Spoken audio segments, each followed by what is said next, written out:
Hi friends, നമ്മൾ അടുത്തതായിട്ട് പഠിക്കാൻ പോകുന്നത് മൗത്ത് വാഷിനെ പറ്റിയാണ്. നമ്മുടെ ഇപ്പോഴത്തെ ലൈഫ് സ്റ്റൈലിൽ നമ്മളെല്ലാവരും മിക്കവരും തന്നെ മൗത്ത് വാഷസ് ഉപയോഗിക്കുന്നവരാണ്.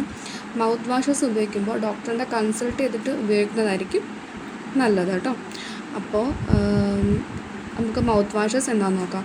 These are aqueous solutions with a pleasant taste and odor used to make clean and deodorize the buccal cavity. നമ്മുടെ വായിലുള്ള അനാവശ്യമായ മണവും അതേപോലെ വായ ക്ലീൻ ചെയ്യാൻ വേണ്ടിയിട്ട് ഉപയോഗിക്കുന്ന ഒരു അക്വസ് സൊല്യൂഷനാണ് എന്തെന്ന് മൗത്ത് വാഷസ് എന്ന് പറയുന്നത്. Generally they contain antibacterial agents, alcohol, glycerin, sweetening agent, flavouring agent and colouring agent. ഇതിനകത്ത് നമ്മൾ നോക്കുമ്പോൾ ഒരു സൊല്യൂഷൻ മാത്രമേ കാണുന്നുള്ളൂ. പക്ഷേ അതിനകത്ത് എന്തൊക്കെയുണ്ട്? ആൻറ്റിബാക്ടീരിയൽ ഏജൻറ്റ്സ് ഉണ്ടാവും, ആൽക്കഹോൾ ഉണ്ടാവും, ഗ്ലിസറിൻ ഉണ്ടാവും, സ്വീറ്റനിങ് ഏജൻറ്റ് ഉണ്ടാവും, ഫ്ലേവറിങ് ഏജൻറ്റ് ഉണ്ടാവും, അത് കൂടാതെ കളറിങ് ഏജൻറ്റ്സും ഉണ്ടാവും. നമ്മൾ മൗത്ത് വാഷസ് മിക്കതും പല പല കളേഴ്സ്, ചിലപ്പോൾ ബ്ലൂ ആയിരിക്കും, ചിലപ്പോൾ ലൈറ്റ് ഗ്രീൻ ആയിരിക്കും, അങ്ങനെ പല കളേഴ്സിൽ മൗത്ത് വാഷസ് അവൈലബിൾ ആണ്.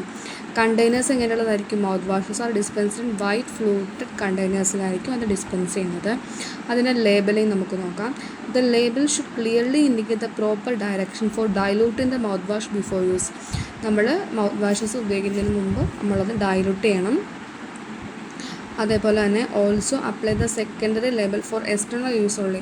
നമ്മളത് വായിൽ ഇങ്ങനെ കുറച്ച് നേരം മിനിറ്റ് വെച്ചിട്ട് നമ്മളത് തുപ്പിക്കളയല്ല ചെയ്യുന്നത്. നമ്മളത് ഒരിക്കലും അകത്തേക്ക് എടുക്കാൻ പാടില്ല. നമുക്ക് ഒരു എക്സാമ്പിൾ ഓഫ് മൗത്ത് വാഷസ് നോക്കാം. Compound sodium chloride mouth wash. അതിനകത്ത് സോഡിയം ക്ലോറൈഡ് 50 ഗ്രാമും 15 ഗ്രാമും, സോഡിയം ബൈകാർബണേറ്റ് 10 ഗ്രാമും, peppermint water to produce 1000 ml. Thank you all.